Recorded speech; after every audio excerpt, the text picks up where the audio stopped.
சென்னையில் வந்து பள்ளிக்கரணை அப்படின்றது ஒரு பாதுகாக்கப்படக்கூடிய ஒரு பகுதியாக இருக்குது. ஏன் பர்டிகுலராக அங்கே கட்டணும்னு ஒரு நிறுவனம் கேட்குறாங்க? இந்த டினை பண்ணதுக்கு பின்னாடி இருக்கக்கூடிய அந்த முழு கதை என்ன சார்? இப்போ இந்த பிரிகேட் நிறுவனம் ரிலையன்ஸ் பாலு, இந்த ரிலையன்ஸ் நிறுவனம் எப்படி திருட வேண்டும் என்று கற்றுக் கொடுத்தவரே இந்த ரிலையன்ஸ் பாலு தான். அரசை எப்படி ஏமாத்துறது, அரசுகளை எப்படி ஏமாது, அதாவது டெல்லி அரசை கட்டி முடிச்சுட்டு ஒரு ஃப்ளாட் 3 கோடி ரூபாய், ஏறக்குறைய 1280 ஃப்ளாட்டு ஒரு 7500 கோடி ரூபாய்க்கு விற்றுட்டு அடுத்த வாரமே கிளம்பிடுவார். அந்த கட்டடம் என்ன ஆகும்?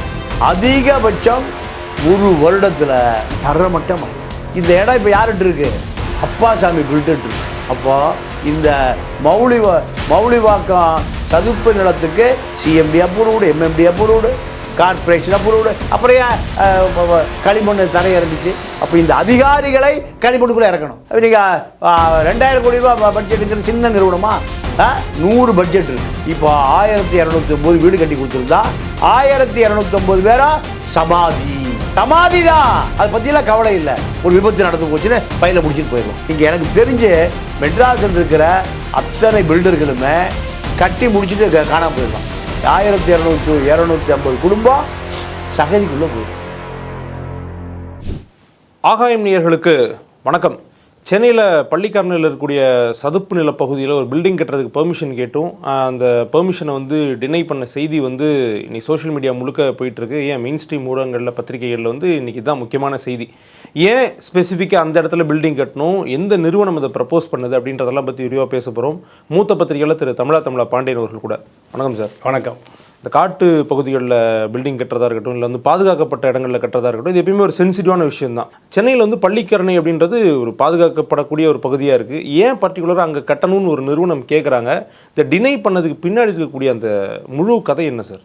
இல்லை, இப்போ தமிழ்நாட்டை பொறுத்தவரை திமுக ஆட்சி காலத்தில் ஸ்டாலின் குடும்பத்துக்கு கோடிகளை கொட்டி கொடுத்தால் எங்கு வேண்டுமானாலும் கட்டடம் கட்டலாம். இப்போது இந்த பள்ளிக்கரணை சதுப்பு நிலம் என்பது பல ஆயிரம் ஏக்கர் சுற்றளவு கொண்டது. சிட்டி பக்கத்துலேயே வேறு அதுவும் சிட்டிலே இல்லை, சிட்டியெல்லாம் இப்போ தான். இது வந்து பள்ளிக்கரணை என்பது ஒரு 20 ஆண்டுகளுக்கு முன்பு அது ஒரு பெரிய அவுட்டர் ஏரியா. Okay okay. ஆமாம். அப்போது இந்த நகரம் விரிவடைந்த பிறகு வேளச்சேரி ஒரு பரபரப்பான ஏரியாவாக மாறிடுச்சு. மெயினான. ஆமாம், வேளச்சேரி டு தாம்பரம் சாலை, அது பெரும்பாக்கம், பள்ளிக்கரணை. இங்கு இந்த சதுப்பு நிலம் என்பது கட்டிடம் கட்டுவதற்கு தகுதியான நிலம் கிடையாது. இங்கே களிமண் பூமி. களிமண் பூமியில் கட்டிடம் கட்டினால் என்ன ஆகும்? சரிஞ்சு விழுந்துடும். மௌலிவாக்கத்தில் இதே போன்று ஒரு 10 ஆண்டுகளுக்கு முன்பு ஒரு களிமண் தரையில் ஓபிஎஸ்க்கு சொந்தமான ஒரு பினாமி நிறுவனம் கட்டிடம் கட்டி, அந்த நிறுவனம் கட்டி முடிப்பதற்குள் ஒரு 10 மாடி கட்டிடம் சரிந்து விழுந்து ஏறக்குறைய ஒரு 20 பேர் அப்பாவி தொழிலாளிகள் இறந்து போயிட்டான். அதில் டெமாலிஷ் பண்ணாங்க அதை. ஆமாம், நீங்கள் டெமாலிஷே பண்ண வேண்டாம், தரமட்டம் ஆயிடுச்சு, அப்புறம் எங்கே டெமாலிஷ் பண்ணுறது? அப்போது இதுதான் இதில். இப்போ இந்த பிரிகேட் நிறுவனம் ரிலையன்ஸ் பாலு, இந்த ரிலையன்ஸ் நிறுவனம் எப்படி திருட வேண்டும் என்று கற்றுக் கொடுத்தவரே இந்த ரிலையன்ஸ் பாலு தான்.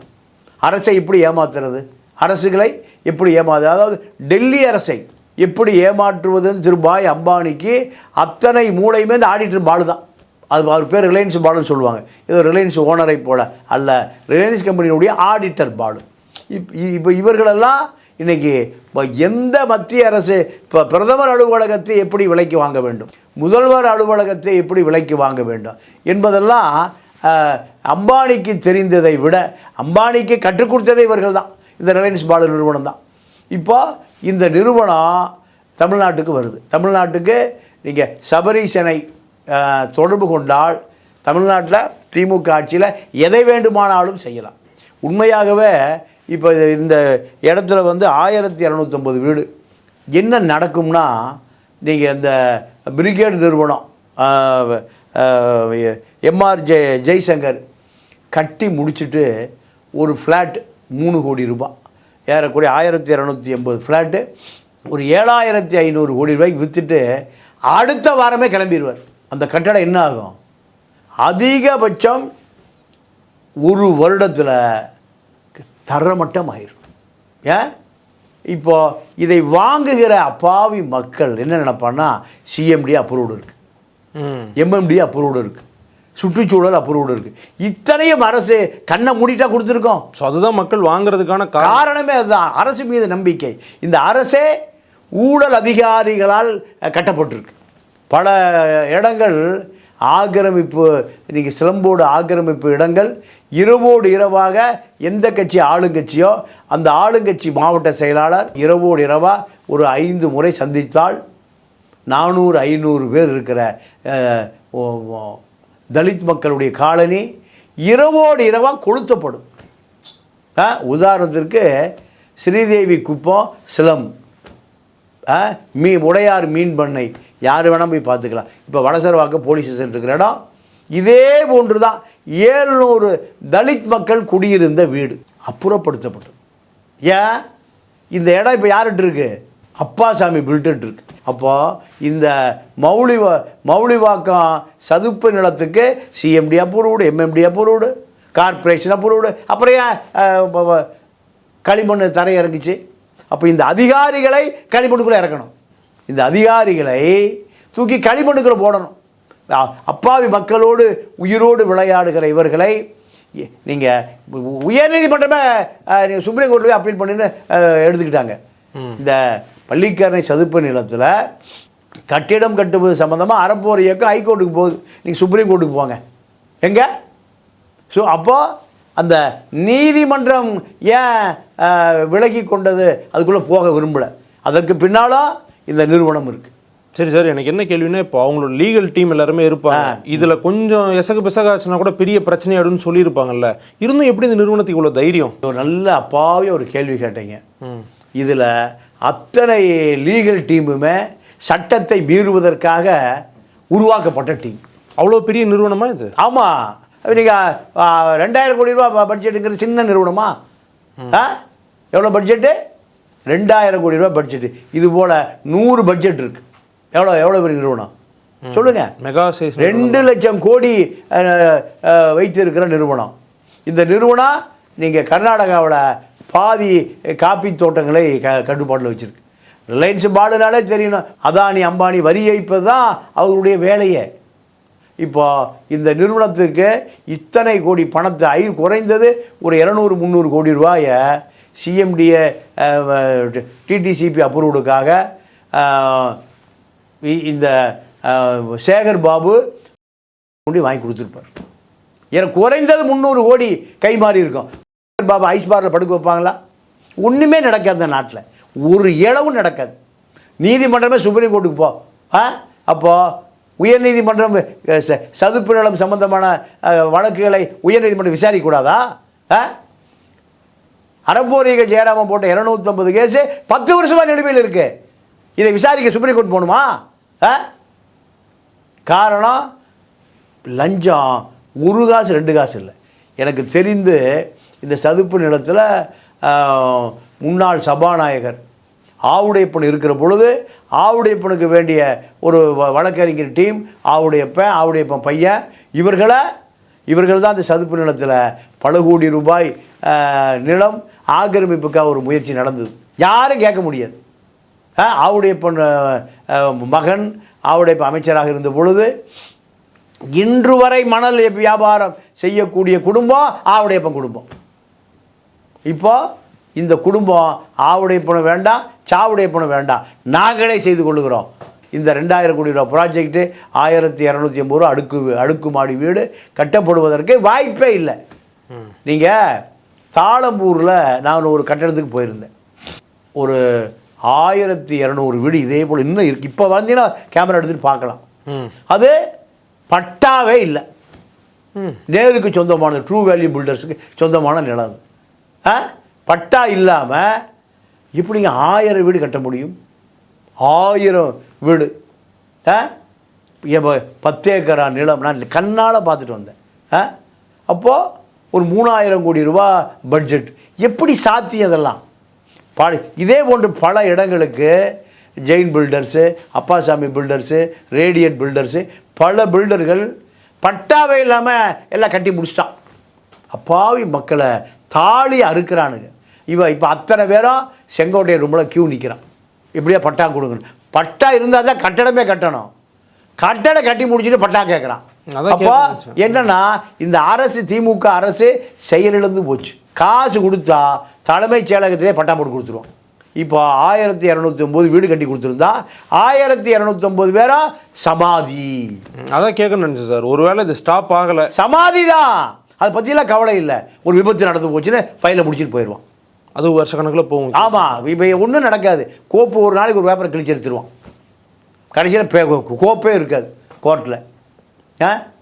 அப்போ இதுக்கு எப்படி சுற்றுச்சூழல் அனுமதி கொடுத்தது? சிஎம்டிஏ, டிடிசிபி, இப்படி பல விஷயங்கள். தமிழ்நாடு முழுக்க கிராமங்களில் டிடிசிபி அப்ரூவ்டு. அதிகாரிக்கு காசு கொடுத்தா எங்கே வேணாலும் அப்ரூவ்டு கொடுப்பான்.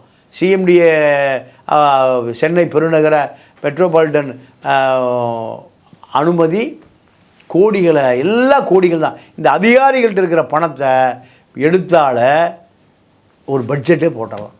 அதை பற்றி யாரும் பேச மாட்டான். ஏன்? எவ்வளோ பெரிய விஷயம். நீங்கள் எனக்கு தெரிஞ்சு மெட்ராஸில் இருக்கிற அத்தனை பில்டர்களுமே கட்டி முடிச்சுட்டு காணாமல் போயிடுவான். சின்ன பிரச்சனைனா கூட யாரையும் தொடர்பு கொள்ள முடியாது. திரும்ப நமக்கு கொடுத்த எக்ஸிக்யூட்டிவ் கூட பிடிக்க முடியாது இல்லையா? அவன் சுவிட்ச் ஆஃப் பண்ணிட்டு போயிடுவான். எல்லாமே டெம்பரவரி தான், எல்லாம் டெம்பரவரி தான். அந்த கட்டிடம் கட்டி முடிக்க வரைக்கும், வசூல் பண்ண வரைக்கும் இருப்பான். முடிச்சுட்டான்னா யாரையும் தொடர்பு. சென்னை பூரா நீங்கள் ஜெயின் பில்டர்ஸு ஒரு 500 வீடு இருந்தது எங்கள் அருணாச்சலம் ரோட்டில். கட்டி ஒரு 10 வருஷம் தான் ஆச்சு. கோடிக்கணக்காக கொடுத்து வாங்கினான். எல்லாம் பாலமாக பேர்ந்து விழுகுது. மக்கள் பூரா சேர்ந்து பிரச்சனை பண்ணி இப்போ தரமட்டம் ஆகிப்போச்சு. 10 வருஷத்தில் ஒரு 15 மாடி கட்டடம் தரைமட்டமானது அருணாச்சல ரோடு இருக்கிற ஜெயின் பில்டர்ஸ். மறுபடியும் ஜெயின் பில்டர் பில்டிங் வாங்கத்தான் செய்கிறான். அப்பாவி நம்பி வாங்குறான். என்ன நினைக்கிறான்? அரசுன்னு ஒரு இயந்திரம் இருக்குதுன்னு நினைக்கிறான். அயோக்கிய பெயர்களால் இயக்கப்படுகிற இயந்திரம் தான் அரசு இயந்திரம். சேகர் பாபு ஆளுங்க பாருங்கள். இந்த கும்பல் பூரா இவருடைய சொத்து மதிப்பை எடுங்க, பல ஆயிரம் கோடி, பல ஆயிரம் கோடி. அப்போ இவர்கள் பூரா இந்த நிறுவனத்திடம் கையூட்டை வாங்கி கொண்டு என்னென்ன அப்ரூவ்டு வேணும் அவர்களே அடித்து பிடிச்சி போய் காசை வாங்கி கொடுத்துட்றான். வீட்டுக்கே வருதா? வீட்டுக்கே வருது. வீட்டுக்குள்ள சுடுகாட்டில் படுத்திருந்தாலும் அங்கே வந்துடும், எங்கே படுத்திருந்தாலும் அங்கே வரும். ஒவ்வொரு அதிகாரியும் நீங்கள் ஒரு பில்டரோட பார்ட்னர் சேர்ந்துடலாம். பில்டருக்கு எப்படி 1000 கோடி, 2000 கோடி, 5000 கோடி வருதுன்னா இந்த அதிகாரிகளும் இவர்களை இன்னைக்கு வரைக்கும் விசாரிக்கல. விஜிலன்ஸ் பக்கமே போல, எல்லாம் அதிகாரத்தில் இருக்கான். இந்த 1209 நீங்கள் அது வந்து கடுமையான சதுப்பு நிலம். சதுப்பு நிலத்தில் நீங்கள் 15 மாடி கட்டினா 2 வருடம் அதற்கு அந்த காங்கிரீட்டுக்கான காலம். 2 வருடம் கழித்து என்ன பண்ணும்? காங்கிரீட்டு உள்ளே இறங்கிடும். சதுப்பு நிலம் 20 அடி சதுப்பு நிலம், புதகுழி தான், புதகுழி தான். அப்போ இதை எத்தனை வழக்கு இருக்குது, எத்தனை அப்ஜெக்ஷன் இருக்குது. எதையுமே தூக்கி குப்பையில் போட்ட நீதிமன்றம் மதிக்கப்படவில்லை. அதிகாரிகளை ஒரு மிகப்பெரிய சமூக விரோத கூட்டமாக மாறிடுச்சு. சார், ஆனால் இன்னொரு பக்கம் இப்போது நிறைய பாப்புலேஷன் வளர்ந்து வருது. அதை மேனேஜ் பண்ணுறதுக்காக பில்டிங் கட்டுறாங்க. அப்போ ரியல் எஸ்டேட்டே மொத்தத்தில் வேணான்னா நமக்கு அது வளர்ச்சி பாதிக்காதா சார்? ஆமாம், ரியல் எஸ்டேட்டை வந்து தடுக்கவே கூடாது. எல்லாம் களிமண் சதுப்பு நிலத்திலே கட்டி வித்துறோம், எல்லாம் செத்து போயிடும். மிதக்கும் வீடுகள், மிதக்க வீடுகள். அதாவது முழுக்க முழுக்க நகரத்தை விரிவுபடுத்தணும். உலகம் பூரா 1 கோடி பேர் வந்துட்டான்னா மறுபடியும் ஒரு 100 கிலோமீட்டர் நகரத்தை விரிவுபடுத்திடுறான். இங்கே விரிவுபடுத்தப்பட்ட இடங்கள் பூரா அரசியல்வாதிட்டு இருக்கு. யார்கிட்ட இருக்கு? அரசியல்வாதிட்ட. மினிமம் கிரவுண்டு 4 கோடி ரூபாய்க்குமே சென்னையை ஒட்டி 100 கிலோமீட்டர் இடமே இல்லை. 4 கோடிக்கு எப்படி இடம் வாங்குவான்? இவர்கள் அத்தனை பேரையும் கைது செய்து சிறையில் போட்டால் பல ஆயிரம் ஏக்கரு இலவசமாக கிடைக்கும்.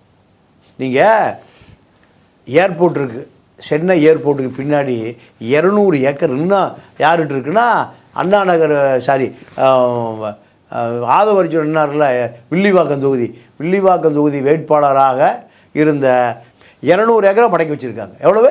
200. விமான நிலையத்துக்கு இடம் இல்லைங்க. விமான நிலையத்தை கொண்டு போய் பாரனூரில் போட்டுக்க, இந்த இடம் நாங்கள் பில்டிங் கட்டு விற்க போகிறோம், 40,000 கோடி ரூபா ப்ராஜெக்ட். இப்படி ஒரு நாடு உலகத்தில் இருக்கா? இப்படி ஒரு கேவலமான நாடு உலகத்தில் இருக்கா? விமான நிலையம் முக்கியமா, தனியார் பில்டிங் கட்டி விற்கிறது முக்கியமா?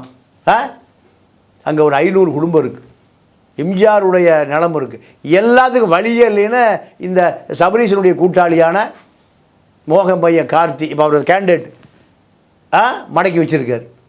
கேட்க நாதியே இல்லை. ஆள் பார்ட்டி அவங்களோட காசு வாங்கிக்கிறான், ஆள் பார்ட்டி அவங்களோட மாமா வேலை பார்க்குறான். எத்தனை மர்டர் நடந்திருக்குங்க. விசாரிக்க எவனா தகுதியா? கருணாநிதி குடும்பம் விசாரிக்குமா? அப்போது இங்கே இந்த மக்கள் எல்லாம் அடிமைகள், சூடு சொரணை இல்லாத உப்பு போட்டு திங்காத ஜடங்கள். கேரளாவில் பண்ண முடியுமா? ஆந்திராவில் பண்ண முடியுமா? இப்படியா கொள்ளையடிப்பானுங்க இந்த நாட்டை? இப்படியா கொள்ளையடிப்பானுங்க? 1200 பேர் வீடு கட்டி கொடுத்துட்டான்னா அந்த நிறுவனம் தப்பிச்சு எங்கே போயிருப்பான்? பெங்களூர் போயிருப்பான். 1250 குடும்பம் சகதிக்குள்ளே போயிருக்கு. எந்த தொடர்பும் இருக்காது, எல்லாமே டெம்பரவரி கான்ட்ராக்டர் எல்லாருமே. அத்தனை இப்படி தான் பல பில்டிங் இருக்குது. பல பில்டிங் பட்டாவே இல்லை. எல்லா வீட்லேயும் ஆஃபீஸ்லேயும் பல போலி பில்டர்கள் பட்டா கட்டு நிற்கிறான். இது பணம், இது கொடுத்தது, இதெல்லாம் அளந்து கொடுத்தது பூரா சேகர் பாபு. அப்போது மக்கள் சாவதை பற்றியோ, மக்கள் அழிந்து போவதையோ, குடும்பமாக நாசமாக போகிறத பற்றியோ எந்த கவலையும் இல்லை இவர்களுக்கு. இவர்களுக்கு என்ன கவலை? கோடி, 300 கோடி, 400 கோடி, 500 கோடி, 1000 கோடி. இந்த நிறுவனத்துக்கு 2000 கோடி ரூபா பட்ஜெட்னா 25% கமிஷன் வாங்கியிருப்பான். 500 கோடி கமிஷன் வாங்கியிருப்பான். மார்வாடி பூரா தமிழ்நாட்டை கூறு போட்டு விற்றுட்டு இருக்கான். இந்த கூறு போட்டு விற்பதற்கு 5 ஆண்டு காலம் யார் உணர்ந்த? சேகர் பாபும் சபரீஷனும் தான் உணர்ந்த. அப்போ இங்கே எங்கே சட்ட? அதனால தான் மக்கள் வெகுண்டெழுந்து, யாருன்னே தெரியல, அவனுக்கெல்லாம் எம்எல்ஏ ஆக்கிட்டான். யார் எவ்வளவு கோபம் இருந்திருக்குன்னு பாருங்க. இது உண்மையாகவே இந்த எலெக்ஷனில் விஜய் வள்ளினா இந்த கோபம் வேறு மாதிரி போயிருக்கு. நல்ல வேலை ஜனநாயகத்தோடு அது முடிவுக்கு வந்து விடுச்சு, ஒரு முற்றுப்பட்டு விட்டது. அவ்வளவு கோபம் கருணாநிதி குடும்பத்து மேலே இருந்தது. கருணாநிதி குடும்பம் ஜனநாயகம் ஏதோ காப்பாளரை போல உதயநிதி பேசுகிறாரு, இந்த பக்கம் அடியால் வேலை பார்க்குறாரு நேரு, இந்த பக்கம் ஒரு அடியால் ஐபி நிற்கிறாரு. ஐபி அரசியலுக்கு வரும்போது அவர் விரல் சூப்பிட்டு வந்திருப்பார் உதயநிதி. பின்னாடி யார் நிற்கிறா? முன்னாள் முதலமைச்சர் ஓபிஎஸ் நிற்கிறாரு. அது அந்த இளைஞனுக்கு என்ன தகுதி இருக்குது? கருணாநிதி புள்ள, கருணாநிதி பேரன், இதை தவிர ஏதாவது தகுதி இருக்கா? பேப்பர் எழுதி கொடுக்குறவன் சரியாக எழுதி கொடுக்கல, தப்பாக படிச்சுட்டு போயிடுவார். அப்போ இவர்கள் தான் இந்த நாட்டினுடைய 8 கோடி பேருடைய தலைவிதினா, 8 கோடி பேர் வாழ்ந்து என்ன செத்து என்ன? இப்போ அந்த 1250 வீடு போல் பல இடங்கள் இப்படி கொடுக்கப்பட்டிருக்கு. இப்போ அதை ரத்து பண்ணிருச்சா சிஎம்டிஏ? என்விரான்மெண்ட் ரத்து பண்ணிருச்சா? கோர்ட்டு ரத்து பண்ணலை. கோர்ட்டுக்கு எவ்வளோ அழுத்தம் இருக்கும், கோர்ட்டு என்ன நடந்திருக்குன்னு நீங்களே முடிவு பண்ணிங்க. ஏன்னா பல ஆயிரம் கோடி பணம் இதில் விளையாடுது. அதே சிஎம்டி அனுமதி கொடுக்குது, அதே சிஎம்டி அனுமதியை ரத்து பண்ணுது. என்விரான்மெண்ட் அனுமதி கொடுக்குது, என்விரான்மெண்ட் ரத்து பண்ணுது. அப்போது கொடுக்கும்போது யார்? அதே அதிகாரிகள், அதே நிர்வாகம். ஆட்சி தான் வேறு, காட்சி தான் வேறு. அப்போது விஜய் குடும்பத்தை தேடி போய் பிடிச்சி இந்த மக்கள் 1.5 கோடி மக்கள் ஓட்டு போட்டு இந்த குடும்பத்தை, ஆட்சி அதிகாரத்தை எடுக்கணும்டா அப்படின்னு தான் ஓட்டு போட்டான். திமுக மீது இன்னும் கோபம் தீரவில்லை மக்களுக்கு. ஓகே சார், இறுதியாக ஒரு கேள்வி ஒன்று. இப்போது வீடு வாங்கணும் அப்படின்றது எல்லாருக்கும் கனவாக இருக்குது. மக்கள் வந்து நீங்கள் சொல்கிற மாதிரி ரொம்ப ஆராயாமல் நம்ம பட்ஜெட்டில் சிட்டிக்குள்ளே பக்கத்தில் அரசை நம்புறான், அரசு இயந்திரத்தை நம்புறாங்க. என்னதான் பண்ணுறது ஒரு மிடில் கிளாஸ்? பாவம் மக்கள், பாவம். நீங்கள் நிறைய வீடுகள் நீங்கள் வெளில வந்தப்போ பார்த்தீங்கன்னா சுற்றி தண்ணியாக இருக்குது, பால் கூட போய் சேரல, ஃபர்ஸ்ட் ஃப்ளோர் வரைக்கும் வருது. அப்போ இதெல்லாம் யார் பார்க்கணும்? அரசு நிர்வாக நகராட்சி பார்க்கணும், சிஎம்டியை பார்க்கணும், சென்னை பெருநகர கட்டுமான அமைப்பு பார்க்கணும், சுற்றுச்சூழல். அந்த பில்டரு அத்தனையும் விலை பேசிடுறான். அத்தனை பேர் ஆள் பார்ட்டி அவனோட விலை போயிடுறான். பொதுமக்கள் பங்கு பெருசாக ஒன்றும் இல்லை. பாவம், அவன் என்னங்க பண்ணுவான்? அவனுக்கு எதுவுமே தெரியாதுங்க. போலீஸை வச்சு மிரட்டுவான், அடியாளை வச்சு மிரட்டுவான், ஆயுதங்களை வச்சு மிரட்டுவான். இவர்கள் பூரா ஃப்ளாட்லேயே பிறந்து, ஃப்ளாட்லேயே வாழ்ந்து, ஃப்ளாட்லேயே செத்து போகிறவன். அரசியல்வாதி பூரா சாக்கடையிலே பிறந்து, சாக்கடையிலே வளர்ந்து, சாக்கடை புழுவை தின்னு சாக்கடையாகவே இருப்பான். சட்டை மட்டும் வெள்ளை சட்டை போட்டிருப்பான். இவன் எப்படி அந்த மக்கள் எப்படி இவனை போய் ஃபேஸ் பண்ணுவான்? கூவத்திலே பிறந்து வளர்ந்த பயலுக்கு தான் இந்த தலைவனாக வர்றவன். அத்தனை பேரை கூவம், சாக்கடை விட கூவம். அவனுக்கு அடியால் பூரா மாதிரி ஒரு எம்எல்ஏ போவான், தடி தெரியா கையை மடிச்சு விட்டுட்டு 5 பேர் பின்னாடி உட்காந்து பார்த்துருக்கீங்களா? இந்த கேவலம் பூரா தமிழ்நாட்டில் தான். இந்த கேவலம் பூரா அவனுக்கு ரவுடி, முழு நேர ப்ரொஃபஸர் ரவுடி, சமூக விரோதி. எம்எல்ஏ முன்னாடி உட்காந்துருப்பார், இன்னொரு காரில் 7 பேர் உட்காந்துருப்பான், தடி தடியாக மடிச்சு விட்டுட்டு பார்த்துருக்கீங்களா? அப்போது இதுதான். இப்போ இதெல்லாம் எப்படி ஒழிப்பது? அப்பாவி மக்களை உயிரிலேயே விளையாடுவது? எனக்கு தெரிஞ்சு சென்னையில் இருக்கிற கட்டுமான நிறுவனங்கள் அத்தனையுமே சிஎம்டி அதிகாரிகளுடைய பார்ட்னர்ஸ். அவன் எதை எப்படி மதிப்பான்? அடுத்து Nehru builders, true value builders. Nehru சொன்னால் ஸ்டாலின் மறுத்து பேச மாட்டார், ஸ்டாலின் சொன்னால் நேரு மறுத்து பேச மாட்டார். இவர்களுடைய கட்டுப்பாடு. அப்போ இதெல்லாம் எப்படி எதிர்ப்பது? இதை விட பெரும் புரட்சியில் நடக்கணும். விஜயை கண்டுபிடிச்சதை விட பெரும் புரட்சியில் கருணாநிதி வீட்டை நோக்கி நகரணும்.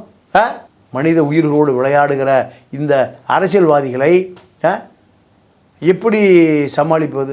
நீதிமன்றமே பயப்படுதே. அப்பா சுப்ரீம் கோர்ட்டில் பார்த்துக்கப்பா, நாங்கள் ஆள விடுங்கப்பா. எது? உயர் நீதிமன்றம்.